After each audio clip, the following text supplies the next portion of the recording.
ఈరోజు జాతీయ తెలుగుదేశం పార్టీ అధ్యక్షులు గౌరవ ముఖ్యమంత్రి నారా చంద్రబాబు నాయుడు గారికి కార్యకర్తల సంక్షేమమే తన క్షేమమని తలిచేటువంటి యువ స్ఫూర్తి నారా లోకేష్ బాబు గారికి, రాష్ట్ర పార్టీ అధ్యక్షులు పల్లా శ్రీనివాసరావు గారికి, వేదిక ముందున్నటువంటి తెలుగుదేశం పార్టీ కుటుంబ సభ్యులకు, పాత్రికేయ మిత్రులకు అందరికీ కూడా ముందుగా నా హృదయపూర్వకమైన నమస్కారాలు మీ అందరికీ కూడా తెలియజేసుకుంటూ ఉన్నా.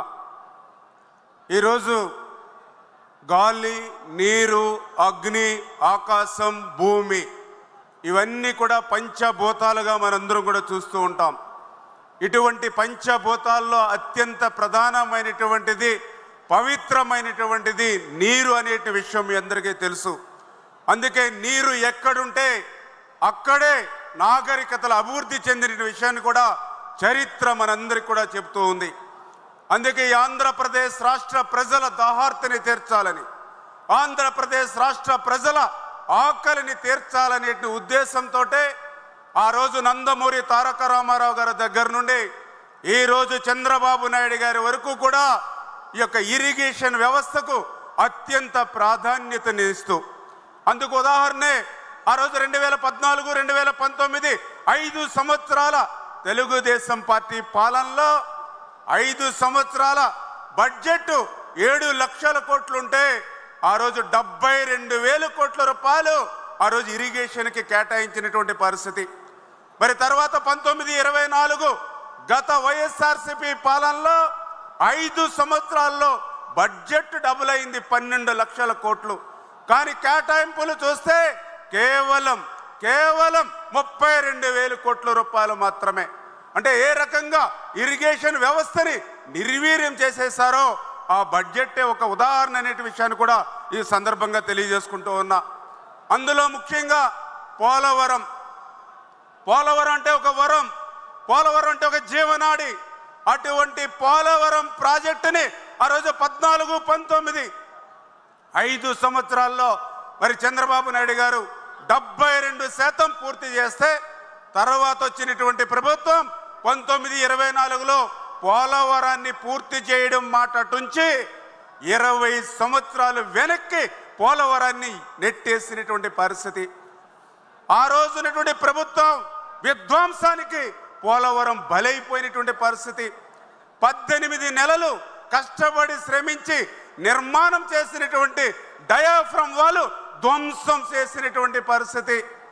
ఆ రోజునటువంటి ఇరిగేషన్ శాఖ మంత్రి చెప్పాడు, పోలవరం ఎవ్వరికీ అర్థం కాదు, ఎందుకంటే నాకే అర్థం కాలేదు కాబట్టి ఇంకా పోలవరం ఎప్పుడు పూర్తవుతుందో చెప్పలేమని సాక్షాత్తు ఆ రోజునటువంటి ఇరిగేషన్ శాఖ మంత్రి చెప్పినటువంటి పరిస్థితి. ఆ రోజునటువంటి ముఖ్యమంత్రి అసెంబ్లీలో చెప్పాడు, 2020 జూన్ అన్నాడు, 2020 డిసెంబర్ అన్నాడు, 2021 జూన్ అన్నాడు, 3 తేదీలు చెప్పాడు అసెంబ్లీ సాక్షిగా. పోలవరం పూర్తవడం నా వల్ల కాదని చేతులెత్తేశాడు నాటి ముఖ్యమంత్రి. కానీ ఈరోజు చంద్రబాబు నాయుడు గారు అధికారంలోకి వచ్చాక ఏదైతే ఈ యొక్క పోలవరం ప్రాజెక్టుకు సంబంధించినటువంటి డయాఫ్రమ్ వాళ్ళు 2025 డిసెంబర్కి పూర్తవ్వాలి, పోలవరం ప్రాజెక్టు 2027 డిసెంబర్కి పూర్తవ్వాలి. అప్పటి నుంచి ఆ పోలవరం గోదావరి వరద జలాలు అటు ఉత్తరాంధ్రకు ఇటు రాయలసీమకు ప్రవహించాలని చంద్రబాబు నాయుడు గారు ఒక లక్ష్యం పెట్టి ఆ లక్ష్యానికి అనుగుణంగా 2027 డిసెంబర్ కల్లా పోలవరాన్ని పూర్తి చేసేటువంటి విధంగా పనిచేస్తున్న విషయాన్ని కూడా ఈ సందర్భంగా మీ ద్వారా కూడా తెలియజేసుకుంటూ ఉన్నా. ఏదైతే మీ అందరికీ తెలుసు, ఉత్తరాంధ్ర సుజల స్రవంతి ఆ రోజు 2019, 2024 5 సంవత్సరాలలో ఉత్తరాంధ్ర సుజల స్రవంతికి ₹1 బడ్జెట్లో పెట్టాల, 1 అడుగు ముందుకేలా. మళ్ళీ ఈరోజు ఈ ప్రభుత్వం వచ్చిన తర్వాత ఉత్తరాంధ్ర సుజల స్రవంతికి 1,176 కోట్ల రూపాయలు మొదటి బడ్జెట్లోనే పెట్టి అటు విజయనగరం, విశాఖపట్నం, శ్రీకాకుళం జిల్లాలకు సస్యశ్యామలం చేసేటువంటి విధంగా ప్రాధాన్యత ఈరోజు చంద్రబాబు నాయుడు గారు ఇస్తున్నటువంటి పరిస్థితి. మీ అందరికీ తెలుసు, వెలిగొండ అంటే అత్యంత వెనకబడినటువంటి ప్రకాశం జిల్లా వెలిగొండ ప్రాజెక్టు. మరి అటువంటి వెలిగొండకి జాతికి అంకితమని గత ఎన్నికల ముందు ఆనాటి ముఖ్యమంత్రి ఆర్భాటంగా ప్రచారం చేశాడు.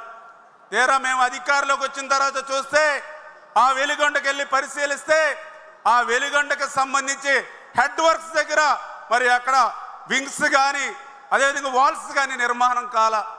వెలిగొండకు సంబంధించి ఏదైతే అత్యంత క్లిష్టతరమైనటువంటి పనులు టన్నెల్ 1 టన్నెల్ 2 అక్కడ బెంచింగ్ పనులు పూర్తి కాల. ఇంకా 6.2 కిలోమీటర్ లైనింగ్ పనులు పూర్తి కాల. మరి ఆ టన్నెల్ దాటి బయటకు వస్తే మరి ఏదైతే ఫీడర్ ఛానల్ ఉందో ఆ ఫీడర్ ఛానల్కి ఇంకా 21 కిలోమీటర్లు సిసి లైనింగ్ చేయాలి. ఇంకా 5 కిలోమీటర్లు సిసి వాల్ నిర్మాణం చేయాలి. ఆ ఫీడర్ వాల్ దాటి రిజర్వాయర్ దగ్గరికి వెళ్తే అక్కడ నిర్వాసితులకి 900 కోట్ల రూపాయలు అక్షరాల R&R ప్యాకేజ్ ఇవ్వాలి. నిర్వాసితులు కాలనీలు కట్టాలి. అంటే చంద్రబాబు నాయుడు గారు లాంటి వ్యక్తి ముఖ్యమంత్రిగా ఉంటే ఇంకొక 2 సంవత్సరాల్లో ఆ వెలిగొండను పూర్తి చేయొచ్చు.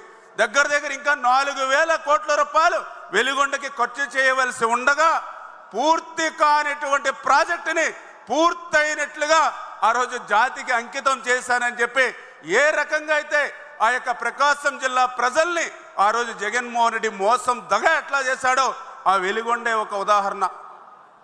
ఆ వెలిగొండే కాదు, ఇవాళ ఈ రాయలసీమ ప్రాంతాన్ని కూడా అదే రకమైన మోసం, అదే రకమైన దగ. ఎందుకంటే ఇక్కడ కూడా ఒక సినిమా సెట్టింగ్ వేశాడు. ఏదైతే కుప్పం బ్రాంచ్ కెనాలకు సంబంధించి కుప్పంకి నీరు ఇస్తున్నానని రాష్ట్రానికి ప్రచారం చేయాలని చెప్పి ఒక సినిమా సెట్టింగ్ వేశాడు. ఆ రోజు మరి ఏదైతే మరి ట్యాంకర్ల ద్వారా నీరు తెచ్చాడు. బెంగళూరు నుంచి పువ్వులు తెప్పించాడు. హెలీప్యాడ్లో హెలికాప్టర్ దిగి అక్కడ బటన్ నొక్కి ఆ వచ్చినటువంటి నీటిని మరి వదిలాడు. ఆ యొక్క బటన్ నొక్కి మళ్ళీ ఆ రోజు ముఖ్యమంత్రి హెలీప్యాడ్ దగ్గరికి వెళ్ళి ఆ హెలికాప్టర్ ఎక్కే లోపుగానే అతను బటన్ నొక్కినటువంటి ఆ కొద్దిపాటి నీళ్లు కూడా నేలలోనే ఇంకిపోయాయి. అతను వదిలిన పువ్వులన్నీ కూడా నేల మీద పడి వాడిపోయినటువంటి పరిస్థితి. యావత్తు మీడియా రంగం కూడా మరి ఆశ్చర్యపోయినటువంటి పరిస్థితి. అంటే ఆ రకమైన దగా మోసం ఈరోజు చంద్రబాబు నాయుడు గారి పాలనలో ఉండదు. నీతిగా నిజాయితీగా నిబద్ధతతో చేసే పనులే ఈరోజు ప్రజలకు చెప్తాం. అందుకే వెలిగొండ ప్రాజెక్టు రేపు 2026 జూన్ కల్లా పూర్తి చేసి ఆ యొక్క ప్రకాశం జిల్లా ప్రజలకు సాగునీరు త్రాగునీరు అందించాలని చంద్రబాబు నాయుడు గారు లక్ష్యం పెట్టారు. ఆ లక్ష్యానికి అనుగుణంగానే ఈరోజు వెలిగొండ పనులు ముందుకు సాగుతున్నాయనే విషయాన్ని కూడా మరి ఈ సందర్భంగా తెలియజేసుకుంటూ ఉన్నా. అదేవిధంగా పోలవరం లెఫ్ట్ మెయిన్ కెనాల్ ఉంది. పోలవరం లెఫ్ట్ మెయిన్ కెనాల్కి సంబంధించి గత 5 సంవత్సరాల పాలనలో ఒక్క రూపాయి కూడా పెట్టాల. మళ్ళీ ఈరోజు ఈ ప్రభుత్వం వచ్చింది. చంద్రబాబు నాయుడు గారు వచ్చిన తర్వాత ఆ పోలవరం లెఫ్ట్ మెయిన్ కెనాల్కి 1,200 కోట్ల రూపాయలు నిధులు కేటాయించడమే కాదు, ఈ 2025 కల్లా ఫస్ట్ ఫేజ్లో ఆ పోలవరం లెఫ్ట్ మెయిన్ కెనాల్ పనులు పూర్తి చేసి విశాఖపట్టణానికి డ్రింకింగ్ వాటరు, స్టీల్ ప్లాంట్కి, ఇతర పారిశ్రామిక అవసరాలకు నీరు ఇవ్వాలనేటువంటి లక్ష్యం చంద్రబాబు నాయుడు గారు పెట్టారు. ఆ లక్ష్యానికి అనుగుణంగా ఈవేళ పోలవరం లెఫ్ట్ మెయిన్ కెనాల్ పనులు కూడా చురుగ్గా సాగుతున్నాయని చెప్పేసి కూడా ఈ సందర్భంగా తెలియజేస్తూ ఉన్నా. అదేవిధంగా మీ అందరికీ తెలుసు, గత 5 సంవత్సరాల్లో ఎక్కడ కూడా వీడ్ రిమూవల్ లేదు. ఎక్కడా కూడా ఒక తట్ట మట్టి డీసిల్టింగ్ ఏ కెనాల్లో కానీ ఏ డ్రైన్లో కానీ ఎక్కడ తీసినటువంటి పరిస్థితి లేదు. ఏ ప్రాజెక్టులో ఏ రిజర్వాయర్లో కానీ ఏ లాకులకు కానీ ఏ షట్టర్స్ కానీ ఏ రోప్స్ కానీ మరామతులు మాటటుంచి కనీసం గ్రీజు పెట్టి మెయింటెనెన్స్ చేయనటువంటి పరిస్థితి కూడా గత 5 సంవత్సరాల పాలనలో చూడలా. మళ్ళీ ఈ సంవత్సరం చంద్రబాబు నాయుడు గారు వచ్చిన తర్వాతే ఇప్పటికే మెయింటెనెన్స్ కిందే దగ్గర 700 కోట్ల రూపాయలు ఇచ్చారని అంటే ఇరిగేషన్ మెయింటెనెన్స్ మీద చంద్రబాబు నాయుడు గారు ఉన్నటువంటి చిత్తశుద్ధికి ఒక నిదర్శనం అని చెప్పి తెలియజేసుకుంటూ మరి అదేవిధంగా ఈరోజు మరి రాయలసీమ, ఎందుకంటే మీ అందరికీ తెలుసు ఈవేళ రాయలసీమ అంటే తెలుగుదేశం పార్టీకి ఎప్పుడు కూడా ఒక మంచి అనుబంధం ఉంది. ఈరోజు ఒక తెలుగు గంగ, హంద్రీనివ, గాలేరు నగరి, హెచ్ఎల్సి, ఎల్ఎల్సి, మరి కడప, కర్నూలు, కేసీ కెనాల్, ఇట్లా ఏ ప్రాజెక్టు చెప్పినా ఏ రిజర్వాయర్ చెప్పినా తెలుగుదేశం పార్టీ అన్న ఎన్టీఆర్, చంద్రబాబు నాయుడు గారే గుర్తుకొస్తారు. అటువంటి రాయలసీమకి మీ అందరికీ తెలుసు, ఆ రోజు 14-19లో ఆ రోజు 5 సంవత్సరాల్లో రాయలసీమ ఇరిగేషన్కి 12,000 కోట్లు పెడితే, మరి తర్వాత వచ్చినటువంటి ప్రభుత్వం 5 సంవత్సరాల్లో బడ్జెట్ డబుల్ అయినా కేవలం 2,000 కోట్ల రూపాయలే రాయలసీమకి ఇరిగేషన్ పెట్టింది అని అంటే, నాకు తెలుసుండి రాయలసీమకు ఏ ముఖ్యమంత్రి చేయనటువంటి ద్రోహం దగ గత పాలనలో ఉన్నట్టు ముఖ్యమంత్రి చేశాడనే విషయాన్ని ఈ సందర్భంగా తెలియజేసుకుంటూ, అందుకు ఉదాహరణే హంద్రీనివా. మొన్ననే మీరు చూసారు, హెచ్ఎన్ఎస్ఎస్కి సంబంధించి మరి ఏదైతే 3,800 కోట్ల రూపాయలు ఏ ప్రాజెక్టుకి కేటాయించినటువంటి విధంగా హంద్రీనివాకు చంద్రబాబు నాయుడు గారు మన బడ్జెట్లో కేటాయింపులు చేయడమే కాదు, ఖచ్చితంగా రేపు 2025 జూన్ జూలై కల్లా ఆ యొక్క హెచ్ఎన్ఎస్ఎస్ పూర్తవ్వాలని లక్ష్యం చంద్రబాబు నాయుడు గారు నిర్దేశించారని అంటే, ఎందుకు ఈ మాట చెప్తూ ఉన్నానంటే, 2019-2024 5 సంవత్సరాల్లో జగన్మోహన్ రెడ్డి ఆ హెచ్ఎన్ఎస్ఎస్ మీద ఒక్క రూపాయి పెట్టలేదు, ఒక తట్ట మట్టి తీయలేదు. ఆఖరికి హెచ్ఎన్ఎస్ఎస్ మీద మోటార్ల కరెంటు బిల్లులు కూడా ఎగ్గొట్టేసినటువంటి పరిస్థితి అనే విషయాన్ని కూడా సందర్భంగా తెలియజేసుకుంటూ, మరి అదేవిధంగా ఈరోజు చంద్రబాబు నాయుడు గారు కూడా మాకు ఎప్పుడు కూడా ఒకటే చెప్తూ ఉంటారు, ఒక సంవత్సరం వర్షాలు బాగా పడితే ప్రతి నీటి బొట్టుని కూడా ఒడిసి బట్టి రాబోయేటువంటి 1-2 సంవత్సరాలు వర్షాలు పడకపోయినా కూడా నిల్వ చేసుకోవాలని. అందుకే ఈరోజు మరి ఈ రాయలసీమలో ఏ రిజర్వాయర్ చూసినా, ఒక గోరకొల్లు కానీ, ఒక అవుకు కానీ, గండికోట, మైలవరం, చిత్రావతి, పైడిపాలెం, సర్వరాయ సాగర్, కృష్ణసాగర్, ప్రతికొండ, జీడిపల్లి, గొల్లపల్లి, ఇలా ఏ రిజర్వాయర్ చూసినా కూడా మరి ఖచ్చితంగా ఈరోజు పెద్ద ఎత్తున మరి నిల్వ. ఈరోజు దగ్గర 261 టీఎంసీ నీరుని ఈవేళ రాయలసీమ రిజర్వాయర్లో నిల్వ చేయగలిగాం. ఈరోజు అవసరాలు తీర్చుకోగా, ఎందుకంటే ఆ రోజు పంటలకు కానీ త్రాగునీరు అవసరాలు తీరుగా కూడా ఈరోజు మే నెల దాటి జూన్ నెల వస్తున్నా కూడా ఇంకా 152 టీఎంసీ నీరు ఈవేళ రిజర్వాయర్లు రాయలసీమలో కలకల్లాడుతూ ఉన్నాయంటే అది చంద్రబాబు నాయుడు గారి యొక్క ముందు చూపు అని చెప్పి తెలియజేసుకుంటూ, మరి అదేవిధంగా ఆఖరిగా మీ అందరికీ కూడా ఒక్కటే, రాయలసీమను రతనాలసీమగా మార్చాలని ఆ రోజు చంద్రబాబు నాయుడు గారి ఆలోచన.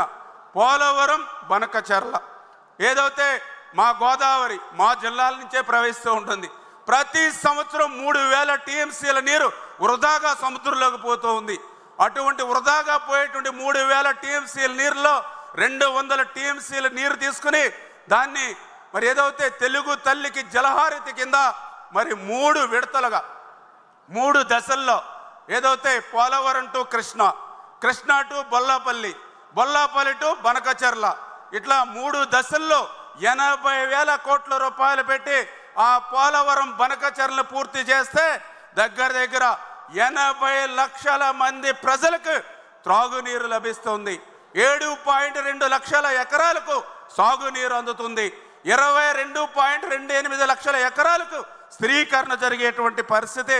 రేపు పోలవరం బనకచెర్ల పూర్తవుతే యావత్ రాయలసీమ అంతా కూడా పచ్చని పైరుగా కనిపిస్తుందనే విషయాన్ని మీ ద్వారా అందరికీ కూడా తెలియజేసుకుంటూ, ఈ రకంగా ఆర్థిక పరిస్థితి సహకరించకపోయినప్పటికీ కూడా ఇరిగేషన్కి ఇంత పెద్ద ఎత్తున ప్రాధాన్యత ఇస్తున్నటువంటి ఈ యొక్క సాగునీటి రంగం మీద నేను ప్రవేశపెట్టేటువంటి తీర్మానాన్ని బలపరచవలసిందిగా మిమ్మల్ని అందరినీ కూడా కోరుతూ సెలవు తీసుకుంటున్నాం. Thank you. అన్నగారికి ధన్యవాదాలు. వక్తలకు విజ్ఞప్తి, సమయాభావం ఉండడం వల్ల క్లుప్తంగా మాట్లాడవలసిందిగా విజ్ఞప్తి చేస్తూ ఈ తీర్మానాన్ని బలపరచవలసిందిగా ఎమ్మిగినూరు శాసనసభ్యులు జయనాథ్ రెడ్డి అన్న గారికి విజ్ఞప్తి చేస్తాము.